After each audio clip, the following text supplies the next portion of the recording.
झारखंड की राजधानी में आज बीजेपी के प्रत्याशी संजय सेठ नामांकन दायर करेंगे। उससे पहले रांची के ऐतिहासिक मोरहाबादी मैदान में बड़ी रैली का आयोजन किया जा रहा है, जिसमें आपको बता दें कि लगातार लोगों में उत्साह देखने को मिल रहा है। हमारी बात संजय सेठ से जो हुई थी, जब उन्होंने कहा था कि हम लगभग 50,000 लोग आज सड़कों पर हैं और हम किसी को चुनौती नहीं मानते। आप देख सकते हैं हमारे पीछे मोरहाबादी मैदान में लोगों का जो जमावड़ा हुआ है, जितने भी संगठन के लोग हैं, जितने भी सहयोगी दल के लोग हैं, वो लोग आए हुए, आंसू के कार्यकर्ता आए हुए, एलजेपी के कार्यकर्ता आए हुए हैं, साथ ही साथ बीजेपी के भारी मात्रा में कार्यकर्ता पहुंचे, कई समाज सेवी पहुंचे हैं।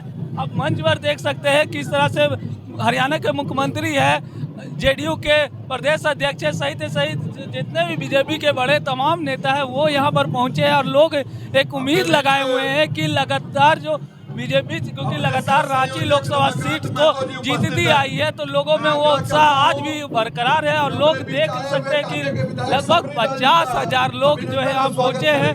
पिछले बार भी संजय सेठ ने यह चुनाव जीता था और इस बार भी संजय सेठ को उम्मीद होगी कि वह इस चुनाव को जीतेंगे। और जिस तरह से लोगों का जन समर्थन यहाँ पर देखने को मिल रहा है, कहीं ना कहीं एक उम्मीद जरूर जागी होगी कि नहीं, इस बार भी मोदी जी के पक्ष में लोग रहेंगे और संजय सेठ जी को जिताने का काम करेंगे। लेकिन इससे पहले संजय सेठ जी ने क्या कुछ कहा था, आइए आपको सुनाते हैं। रांची लोकसभा का कोई पंचायत, कोई गांव छूटा नहीं जहां से स्वतः स्फूर्त स्वयं अपने वाहन से लोग आए। कितना बड़ा समर्पण प्रधानमंत्री नरेंद्र मोदी की उस गारंटी पे, क्योंकि मोदी की गारंटी रांची लोकसभा नहीं, पूरे देश भर में गारंटी की गूंज है। तभी आज हम कह सकते हैं कि इतने बड़े नामांकन में हजारों लोग इस चलचलाती धूप तापमान को भी पराजित करते हुए आज हजारों लोग उपस्थित हुए। हमारे आदरणीय मुख्यमंत्री जी, धामी जी, हमारे आजसू के सुप्रीमो सुदेश महतो जी, तिरुम महतो जी, हमारे सांसद विधायकगढ़ बाउरी जी, हमारे प्रतिपक्ष के नेता, शायद सभी तीनों दलों के सभी स्तर के कार्यकर्ता शामिल हुए। और इस बात का संकेत है कि इस प्रदेश के अंदर अब कांग्रेस और जेएमएम की सरकार, जिसने जनता के साथ वायदा खिलाफी की, जिन्होंने जनता के साथ चीट किया, जिन्होंने जनता से जो वायदे किए थे, एक वायदे पे अमल नहीं किया। आप कह सकते हो कि लोकसभा चुनाव में 13 फूल और एक फल 4 जून को प्रधानमंत्री गले में झारखंड की जनता पहनाएगी। और उसके बाद विधानसभा चुनाव कभी भी हो सकते हैं आपको, और राजग गठबंधन 2/3 मेजोरिटी लेके यहाँ सुशासन लाने का काम जनता के रूप में आम जनता और सामान्य जनता के बीच में हमेशा उनके साथ सहजता से, सरलता से उन्होंने काम किया है। और आज मैंने हर वर्ग के लोगों का समर्थन उनके साथ यहाँ पर देखा है। हर वर्ग का व्यक्ति एक टीम वर्क के साथ, ऐसा लग रहा था कि जैसे संजय सेठ जी का नामांकन ना हो रहा हो, यहाँ के हर एक व्यक्ति का नामांकन हो रहा हो। इस प्रकार से माताएं, बहनें, नौजवान, बड़े बुजुर्ग और हर वर्ग के व्यक्तियों ने उसमें भाग लिया है। इस बार इनकी बड़ी विजय होने वाली है। माननीय प्रधानमंत्री मोदी जी को तीसरी बार प्रधानमंत्री बनाने के इस बार पूरे राज्य के अंदर सभी सीटों पर एनडीए और भाजपा की बड़ी जीत होगी। और लोगों में बड़ा जोश है, जुनून है, और लोग मतदान दिवस की प्रतीक्षा कर रहे हैं कि कब मेरी बारी आएगी और कब मैं इस महायज्ञ में अपना योगदान दूंगा।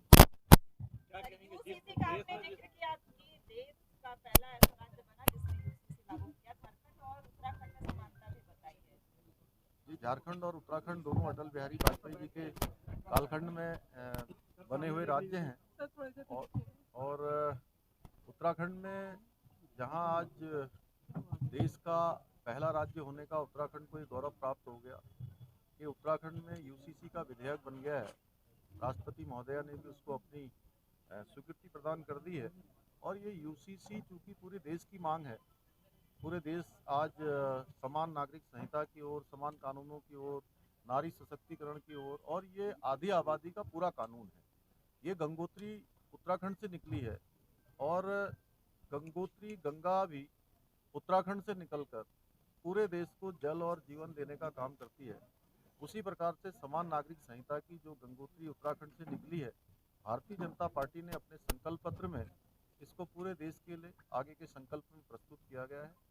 निश्चित रूप से देश इसकी प्रतीक्षा कर रहा है और देश में समान नागरिक संहिता लागू होनी चाहिए, ये सबका मत है। और जिसके कारण से झारखंड जैसे राज्यों में भी जो आज घुसपैठ की समस्या है, डेमोग्राफिक चेंज की समस्या है, तमाम प्रकार के जो आज परिवर्तन हो रहे हैं, जो आने वाले समय के लिए ठीक नहीं है, उन सब पर रोक लगेगी। इसलिए यूसीसी अब पूरे देश के अंदर जाएगा। क्या कहेंगे इंडी गठबंधन के जो नेताओं के द्वारा जिस तरह से सीट की बात की जा रही है, एनडी गठबंधन के लोग जो भी ये गठबंधन बना है, मैं एक बात तो पहले आपको स्पष्ट कर दूं कि ये गठबंधन कोई सरकार बनाने के लिए नहीं है, क्योंकि सबको पता है सरकार पूरे देश की जनता मोदी जी की बना रही है। जिस प्रकार से लोग आज स्वयं इस चुनाव को अपने हाथ में ले चुके हैं, ये गठबंधन अपने परिवारों को बचाने के लिए, अपने भ्रष्टाचार को छुपाने के लिए, तुष्टीकरण करने के लिए और अपना राजनीतिक अस्तित्व बचाने के लिए है। लेकिन इस बार इनका ये अस्तित्व बचने वाला नहीं है। जनता इनको पूरी तरह से उखाड़ फेंकने वाली है। हमारे एनडीए के प्रत्याशी इस क्षेत्र में दूसरी बार नेतृत्व करने के लिए अपना नामांकन आज किया है। नामांकन से पहले जो मोराबादी के ऐतिहासिक मैदान में सभा हुई, हमारे आदरणीय मुख्यमंत्री उत्तराखंड ने भाग लिया और साथ ही साथ एनडीए के सभी घटक दल और हमारे जितने सांसद और के साथ साथ एक कार्यकर्ता जो ग्राम स्तर का इस पूरे अभियान का नेतृत्व करेंगे, उन सभी लोगों में उल्लास इस कार्यक्रम को लेकर देखा गया। और उम्मीद है ये कि जो वातावरण है, इस वातावरण से हमारा मुकाबला जो टेम्परेचर है अभी वर्तमान समय उनसे मुकाबला है, क्योंकि चुनाव इसी समय होना है। 25 तारीख की तिथि है। हमारी अपील यही रही इस माध्यम से कि मोदी जी के नेतृत्व में देश में 400 पार की सरकार तो बने, साथ ही साथ वोट का प्रतिशत बढ़ा हो। इसके लिए अधिक से अधिक मतदाता वोट के लिए आए, ये अपील भी हम सब लोगों ने किया है। इस प्रदेश में 400 पार के नारे में हमारा दायित्व है कि हम पिछले बार 11 फूल और 1 फल 12 सीटों पर विजय प्राप्त किया था। जब आंकड़ा बदलेगा तो यह 14 सीट जो हमारा लक्ष्य है प्रदेश के अंदर में, 14 सीट जीतने का लक्ष्य हमारा है और हम लोग उसकी तैयारी में और उसी का आह्वान को लेकर ये कार्यक्रम चल रहा है। मैं संजय जी को अपनी ओर से बधाई देते हैं, जिन्होंने आज दूसरी बार नामांकन किया। उम्मीद है कि राज्य के अंदर जितने भी जगह पर चुनाव होंगे, उनसे सबसे बड़ी जीत की और इनके समर्थन में वोट और उसका अनुपात भी बढ़ा रहे। सेठ जी भारी मतों से विजय होंगे और पूरा जनता की लहर जो है वो कहीं ऐसा दिखता नहीं है पूरे झारखंड में। इसके बाद आज जो हुआ नामांकन, उसके बाद पूरे